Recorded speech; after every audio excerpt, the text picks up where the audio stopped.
Is there a secret to grabbing your prospect's attention? The answer is yes. And on today's episode, we're going to tell you exactly what that secret is and how you could take advantage of it and be very effective.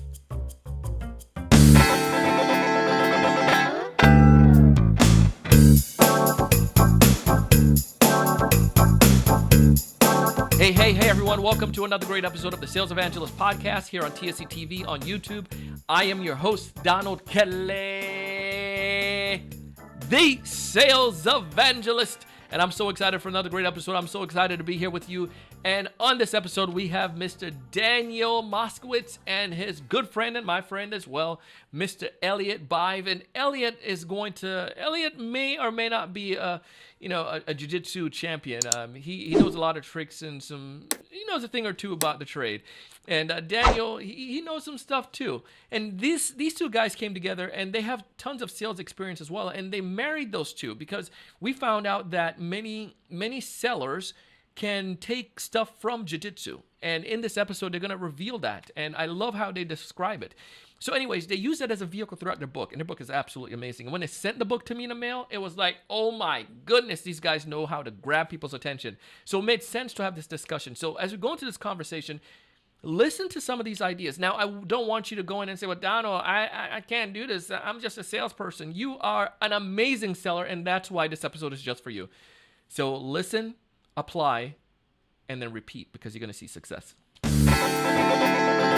Welcome to the show, Daniel and Eliott. Appreciate having you guys come on the show, man. Thanks for having us here, Donald. Thanks for having us. Of course. Eliott, I was saying that picture behind you looked kind of nice there, man. Looks sweet. Oh, thank you. Yeah, local artist. Hey, kind of support. Something about supporting local folks, just like it's really cool. Especially right now. Oh my goodness, yes, man. And Daniel, you've been listening to our podcast for a little bit now, and kind of bring a lot of knowledge, and especially it makes me humble that somebody who has this much sales experience in your books, that you guys are listening to good old little Donald. What up with that? Listen, man, it's the basics that win the fight. Yeah, it's the basics, right? And you can never train hard enough on the basics. That's right. What I've learned over the years. And when you hear it all the time, you hear the basics again and again. You hear the advanced, you see the basics, the mid, all levels of strategies. That's what wins the day constantly. I'm always bringing stuff back to my team. It's like, okay, I heard this podcast episode. I got to tell you guys, this reframes something for me. Always bringing it back to my team. So super appreciate you, man. I appreciate that, man. Well, let's dive into this. We're talking today about grabbing attention, and you all have been through this right now. You're battling through this as authors, and you've been through it as coaches, as sales leaders, as entrepreneurs. They're right now in our world trying to get to that buyer and get their attention is difficult more than ever. We want to discuss what's the magic. So maybe we can just dive into that. And maybe there's some points that you have, Daniel, some points you have, Eliott, that we can, hit on. And I know you guys just have the book launched yesterday. So congratulations on that. Thank you, man. Thank you. By the way, what's the name of the book? So everyone's here listening real quick. Sales. Go ahead, Eliott. Yeah, Sales Jiu-Jitsu. Needs to check. Secret black belt system for champion leaders. Mm-hmm. Oh. And by the way, man, you guys are really good with your marketing because I got that package in the mail. You like that? I love it. I got the package and I was like, what the heck is this? And then I was like, because I had to pick it up from a P.O. box. And then I was like, well, I didn't order anything. And because the books come in like these manila envelopes sometimes. And I'm like, no, this is the book. This is awesome. Let's start there. Right there is the actual moment of attention grabbing. Yeah. Right. Let's think about that for a minute. Well, I'm trying to market my book. I'm trying to get people's attention. I'm trying to get your attention to make sure that you have my book. You're ready for my podcast episode. Maybe you read it. Maybe you don't. Maybe you leaf through and go, oh, these guys are legit. Right. Yeah. But think of the mail as the least used inbox of anybody's, like their mailbox, their inbox for their email is blown up. Their text threads are huge. Their Facebook Messenger, LinkedIn, like all these things are crowded. Yeah. But the thing that's not crowded, and where things people are right now, is their homes. Sending them something to the mail is an attention grabbing technique that I've used for many years. I remember I was doing sales for a sponsorship company. Like they did conferences, and I had to sell sponsorships for the conferences. I actually, one season, I went and bought some drills. And I actually sent drills like a real drill, like a Black and Decker real damn drill. And I put a little tag on it, and I said, I want to drill down to see how sponsorship can affect your sales. And I literally shipped that thing in like the legit box. Do you think I got some attention? You probably got maybe one attention. That was a multi-million-dollar year for me. That's a multi-million-dollar year for me. There's a I can't remember the author's name.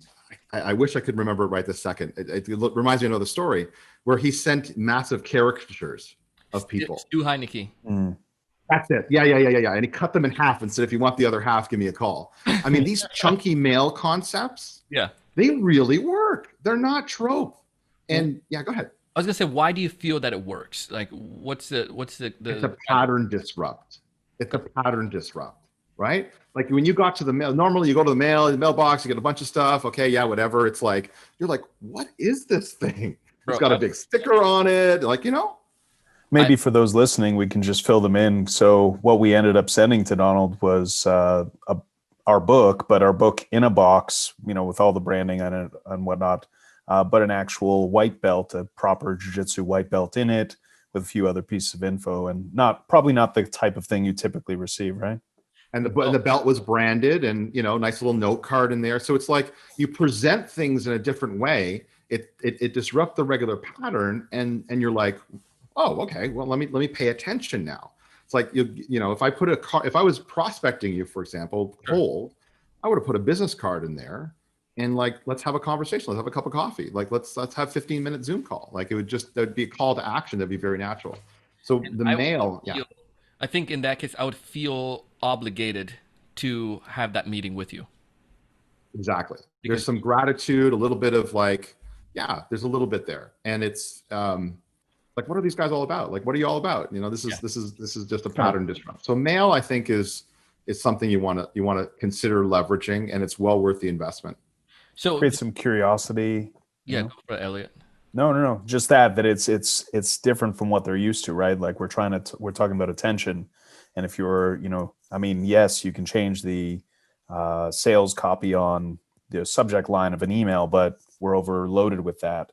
But especially as Daniel was saying, these days, we're just not, people are not using snail mail. And then if you send something unique and then very like on brand, so to speak, just helps you stand out. It doesn't have to cost a lot of money. Like the perception is, oh my God, that's going to be a lot. It's more time than anything, right? I mean, you got to buy the box, you got to, make the box, you got to write some stuff in it, pack it, get it to the post office. I mean, there's time involved in that. And the person receiving it will see that time that you took, the time and care you took to try to get their attention. And I think that's part of why you feel obligated to 100% back. Why people don't do it, Eliott? What's your first take on this? Why are people not willing to take advantage of this? Is it because they just don't know it, or what? I think part of it is they're not exposed to ideas like that. So hearing something like this on your podcast is hopefully I'm sure they get lots of ideas from you. But it's also, they're probably looking at the kind of standard industry best practices where these things are a little more obscure. They're a little kind of outside of the norm, right? Yeah. And people just stick to kind of the normal processes. But if you're trying to get attention, in a crowded attention economy, you need to be different. You need to be doing something new. And get big, bold. Like as a sales rep, if you went to your manager and say, I want a small budget to do some mailing to folks, do you think that they would say no?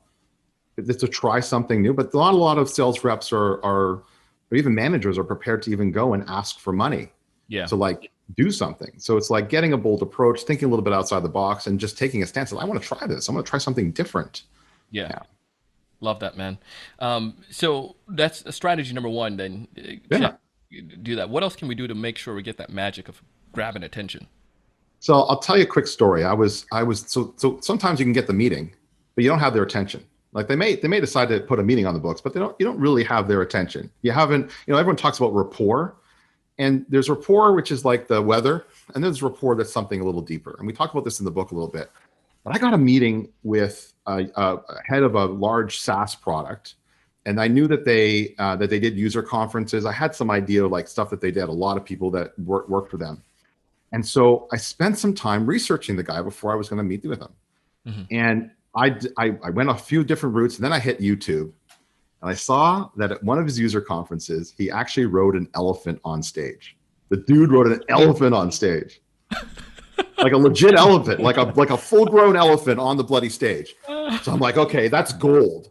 So I sat down in the meeting and I said, James, holy heck, I've been looking forward to the whole week to this meeting. He's like, what do you mean? It's like, I gotta ask you, like, before we get started, I really have to ask you. It's like, what?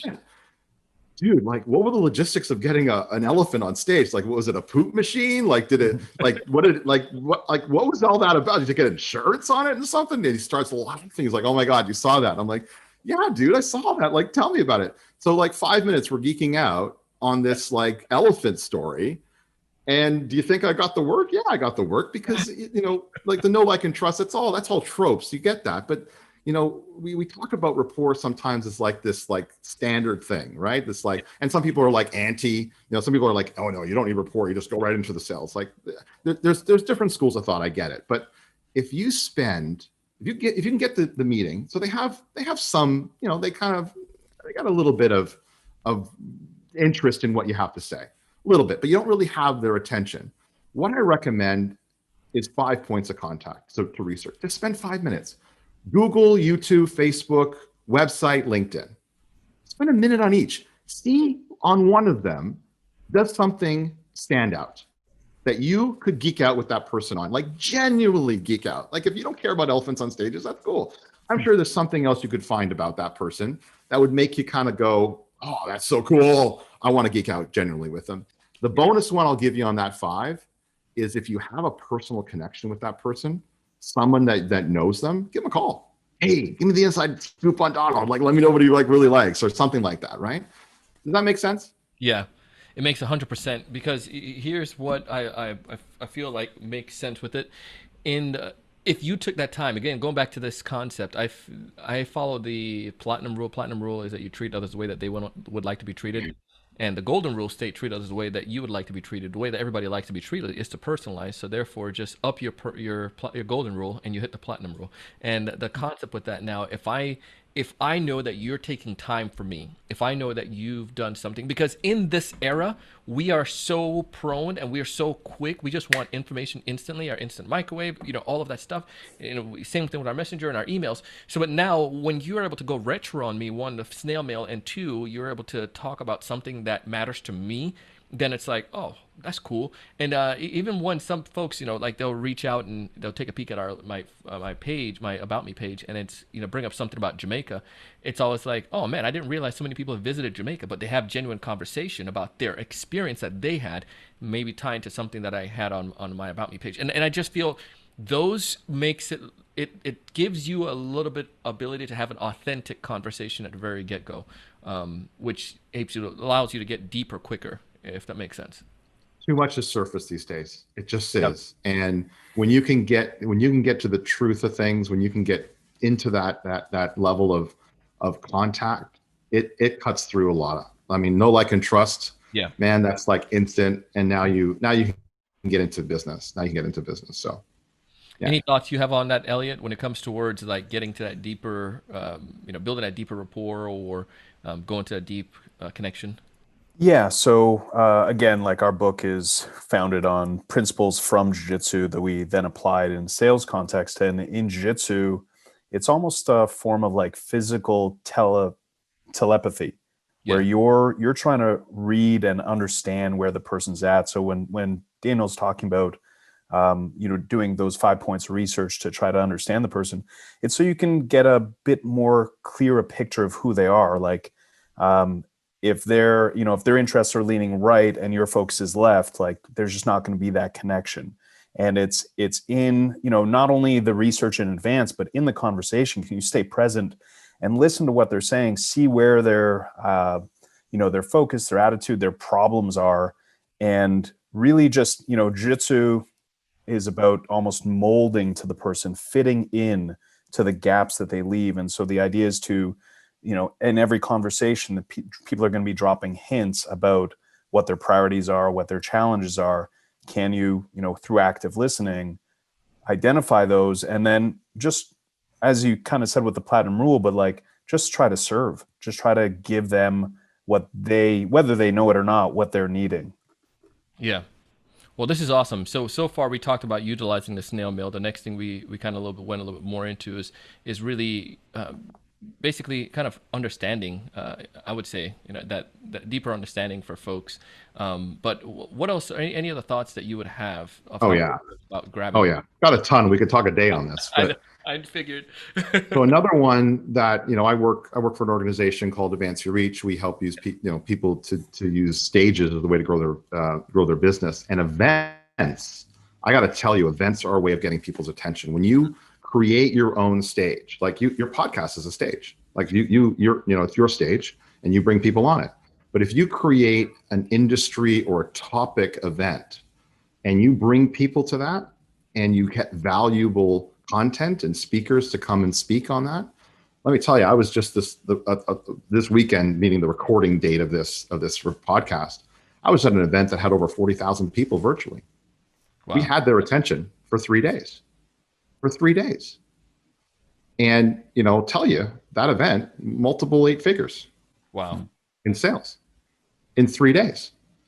So an event is a magical way to not only grab people's attention, but to ultimately convert them, because you're serving them during that event. You're giving them the goods. You're not teasing content. You're actually giving them the main goods. They could walk out of that event and go implement, but we all know so many people can't take information to implementation. They need you. You're the magic middle. And so, yeah, some people can go off and do that, but an event itself, now being virtual events, are excessively attention-grabbing mechanisms, both free and paid. This one, the one we just had, was a paid one. 40,000 people paid to come, and it's incredible to see the level of emotions that they go through that event, the level of engagement that's at that event, and when they have conversations with salespeople at these events, it's really about putting a hand on their shoulder and going, "We get you. We understand what you're going through." And the sales conversions become excessively easy, because really you're just enforcing the decision that they want to make to work with you, that they already know, and that they have fear. Everyone's got fear about taking bold steps and investing in programs to help them. So events would be a massive one that just it takes what could happen in 12 months online and shortcuts it into 3 days. So, but here I heard it coming through the sound waves now. A sales rep saying, "Well, I don't have access to creating an event. I don't have that. I work for a weak company." sauce. That's weak sauce. That's weak sauce. So I'm sorry. Good. That's weak. I don't care if I don't have access. Create it. There you go. Powerful. Go out and make it happen. There's nothing saying you know who the industry experts are. Become the person in your organization that puts a stance instead. I'm going to make this happen. Listen, you can make an event that's a virtual event on Zoom with 100 people. That's almost free if you have it under an hour. Yeah. I mean, well, I don't know how much a Zoom account is these days, but you can get out up to 1,000. It's nothing. It's inexpensive. It's like not going to Starbucks that week. Yeah. You can create an event. I don't care what status you are in an organization. You can make it happen. I don't have access. No, you make it happen. Yeah. If black belt sales professionals, you don't wait for stuff to come to you. You take action. You actually take action. You create powerfully, and you just make it happen. Force of will, ingenuity, and you take the time to do the research and present a plan. You go back to your boss and say, "Listen, I'm watching these events. They're converting people. We need to be doing it. And guess what? I'm going to make it happen. Here's the plan that I'm going to do. Here's the speakers I'm going to have. Here's how I'm going to call people up to get, like, whatever you need to do. Put together a plan. Make it happen." Sorry, I'm on my soapbox here, but Oh, you stay on that soapbox, and I agitated you purposely for that because I've seen it where we think I think sometimes sellers think that well the idea here is that the sales and marketing hat these days with the pandemic, and go back to that black belt seller, like the ones who are really, I feel the pandemic really made or break salespeople, yeah, because if you're going to survive, you're going to survive no matter what climate. Even if it's a bad industry, you might pivot to a different industry, but you're going to survive. The ones who are going to, well, it's so bad, it's so awful, we can't get anything, nobody's buying anything. They were just order takers pre-pandemic, but then now this is where the skills come, and it just requires you to be a little bit more ingenuity. If when I was working in software, this podcast began in 2013, and what I did, I would look for people who could be potential customers to the company I was working for, and then try to solicit an interview with them to get an appointment. right, yeah, Beautiful. brilliant. Right on. Yeah, sure. Let's sit down and chat. And that was a great way and I've developed opportunities with that just because I was doing a podcast. My company wasn't paying for it. It's my thing on the side. And it was a way for me to get education, but also a way for me to land potential customers. So it just require us now to think more marketing. And now I think we have that gain, that field leverage where every seller, I personally feel you are a marketer if you're going to be a great seller. You're a hunter and a seller. You're a hunter and a closer. Like you have to be a hunter and a closer. Yeah. There's no more room for just the high ticket closer anymore. No. That's gone. That's just sitting. That's gone. It's gone. Yeah. It's the dodo. You have to be. You have got to become. The mentality is you hunt and you kill. You have to. Well, And especially. Yeah, go ahead, Eliott. Well, especially in a day and age when you might be, in a different company or even a different industry in a year. What are you doing to kind of build yourself up as an expert? So yes, get creative and think outside the box and be courageous, as Daniel's suggesting, with running events. But are you putting out content? Are you establishing yourself as an authority on whatever industry or topic you're focused on? Look at us. We wrote a book that now kind of puts us in a different category. Can you do something along those lines, whether it's an article, book, or even just as you did, right? You created a podcast, and that was so synergistically a fit for not only where you were, but where you wanted to be, right? It was bringing you clients, potential clients, and educating you, right? How can we get creative with that? And for the person who feels they don't have the, capacity to run an event yet, okay, start writing articles to attract, we're talking about attention. How are people finding you? If you have a website, that's great, but what else of you is out in the world? Yeah. Just piggybacking on what Eliott said, that's another topic here, is like create something that matches.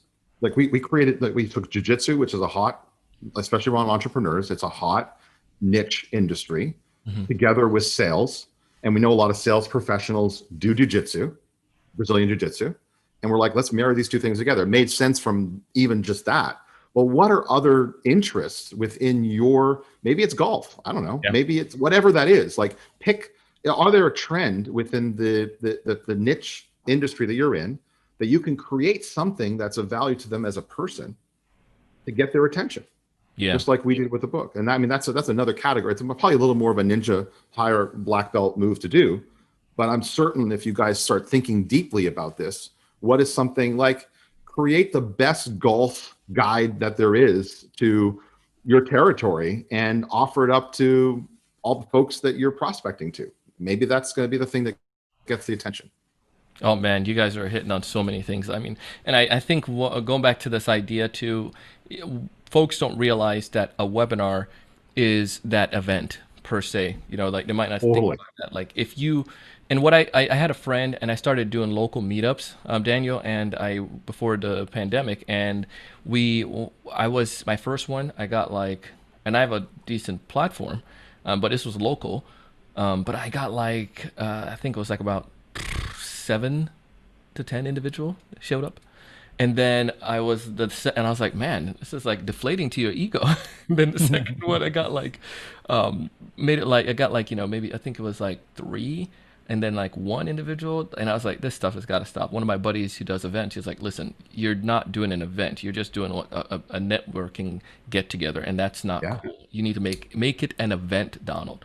Create a decent graphic. You have art, graphic designers. All right, so make it, and we just did that. And he said you can get sponsors to give away stuff for free, and we got sponsors, and then we lured people at the end. We're going to be giving this stuff away or throughout it, and we got a location to sponsor for free as well. So we got a better location. So all these things, it was just like I didn't realize that you can just do that, because I was just thinking that if you build it, they will come, but not like give them an experience. And that's the theme that I got from this conversation, Daniel and Eliott. Like, I need to create an experience for my prospects, and I need to create, just like, and the thought that came to mind was like, one, the package in the mail, and then two, you talked about Elephant Rider. That's what I'm going to call him from now on, whoever he is, Elephant Rider.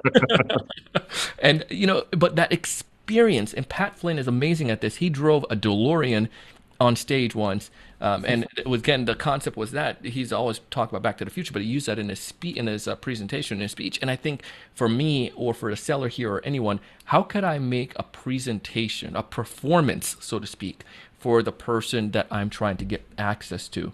And because people, once it's a performance, they're going to be bound to watch. But if it's just like another car driving past on the road, nothing. Totally. So, And the knowledge. Yeah. Like they're going to come for both the performance and the knowledge. Like if you Yeah. give them the goods. I oh, remember early on in my career, I was selling sponsorships for conferences. I actually created a morning breakfast no for way. all the marketing directors that I was selling to for that season. And I'm like, here are the top 10 things that you need to know how to evaluate other sponsorship deals so that you don't get taken advantage of. So you know how to evaluate them and get the most benefit from the other sponsorships. I want to sell them all sponsorships, but I'm going to tell them how to evaluate those opportunities first.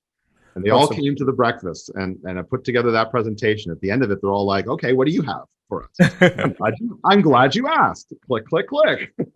That's a Here we beautiful go. example. Go ahead, Dan. Yeah. I mean, the example is you give and then you ask. Yeah. There was, I can't remember the salesperson, but there was someone who was selling to COOs, or some even more obscure, like chief technology officers in Silicon Valley, and thinking in terms of like service. These are guys that don't necessarily get to connect with each other very often. So he had organized, very much like Daniel's, was it a dinner? He organized these brunches just for this kind of select group, not asking anything, but just bringing them together, serving them. And in doing so, of course, just like you starting this podcast and inviting guests on to share their message, in giving, as Daniel talks about a lot, in giving first, you often receive, in abundance. Yeah, 100%, man. We need to wrap this up here because it's been so good. But I know that if there's one major takeaway both of you would give each, that summing up everything that we've discussed for people to walk away with, to grab the attention and to find a magic, what would that one major advice be? I'll piggyback on what Eliott said. I think it's about sales as service. You have to think about sales as service. It is the number one reason that people will come back and be buying from you again and again, because they were actually served. You leave people better off than you found them in that conversation, that sales conversation, every single time. And if you do that, you will always succeed, always succeed.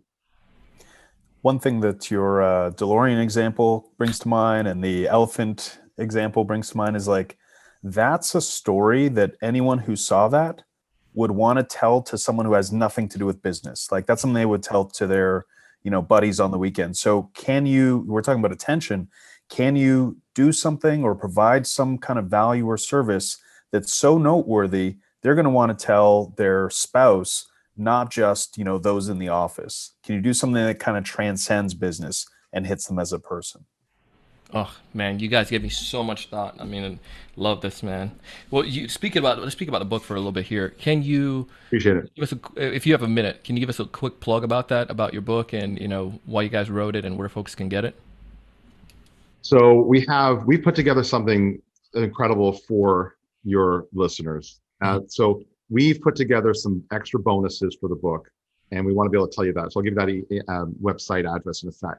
But we put together this book as a guide for the sales leader, even if you're a leader of one. Whether you're a solopreneur, you got a small sales team, or you got a large sales team. This book is going to show you the exact steps to take you to the next level. That is the core of this book. It's a system. And when implemented correctly, it will increase your conversion rates with your existing lead sources. This is not about generating new leads. This is about taking the existing leads that are in your pipe, that are in your system already, and you're going to convert more of them.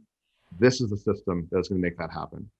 Just to give a big picture understanding, we take the process. So I've got a 4-step process for preparing for and winning a jiu-jitsu competition. And we use a jiu-jitsu competition as an analogy for a sales engagement. And so we take that same process, and through that, we created the sales jiu-jitsu success formula. And so the 4 phases are pre-fight, what you do in advance of the engagement; fight, how you open and enter the engagement, how you show up for it; winning, what you do to actually close; and then post-fight, what you do after every engagement, win or lose. One quick thing in there is, a lot of, if you're a sales professional, you're already learning from your losses. You're, mature enough to, not just be, upset about it, but actually turn it into a lesson. But it's a lot less common to turn your wins into lessons too, and analyze, what did we do well? Even though we won, what could we have done better? Were there any gaps? And really develop, and this is where the system of it really is powerful. You develop a postmortem after every engagement, and then that learning goes back to the first phase of pre-fight for the next engagement. So we put together tons of tools, actionable tools in the book that you can get. And so what we've done is put together a mini course. It's a 30 days with 4 steps to increase your conversion rates. It's something that we're giving all TSE listeners. Sweet. And all the resources in the book are all there. And so where you can get the book and everything, you got to go to salesjujitsubook.com. That's sales, JIUJITSU book.com/TSE. It's all there for you. Signing all up for it. Got the course, get instant access to that is our gift to every one of your listeners. Oh, love it. Love it, man. Thank you guys so much. We appreciate your generosity. Thank you. Listen, congratulations again on the launch, and I can wish you all continual success. Appreciate it, man. Thank you so much for having us here.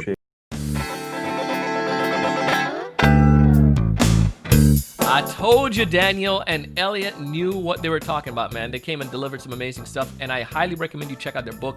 We have the link down below, and it's going to pop up on the screen right now. There you go. So you can see the link down there to their book. You can check it out as well. You can see what it looks like and take advantage of the great things that these dudes are offering.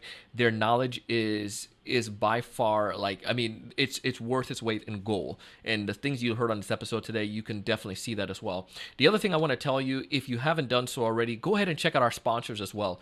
And they're going to pop up on the screen right now. So there you go. You can see the logos there, and check them out as well, because these sponsors and we discuss and we chat what's going to be best for our audience, some good gifts, and they decide to put some great things together and want you to take advantage of it. So you can go ahead and find that and take advantage of it. As always, I want you to succeed. I do this episode and do these podcasts because I want you to find more of those ideal customers. I want you to know what to say when you reach out to them, but most importantly, I want you to be able to close more deals and go out each and every single day and do big things. Thank you so much for watching. Please go ahead and subscribe if you haven't done so. Hey, thanks so much for taking the time to watch this video today. If you enjoyed the content, I ask you to go ahead and hit that like button, that thumbs up at the bottom right-hand corner. Also, to make sure to subscribe if you haven't done so already. This way, we'll keep you up to date with all the latest sales strategies, latest tools, and things that are going to help you to not only find more prospects, but to close more deals. Thanks so much.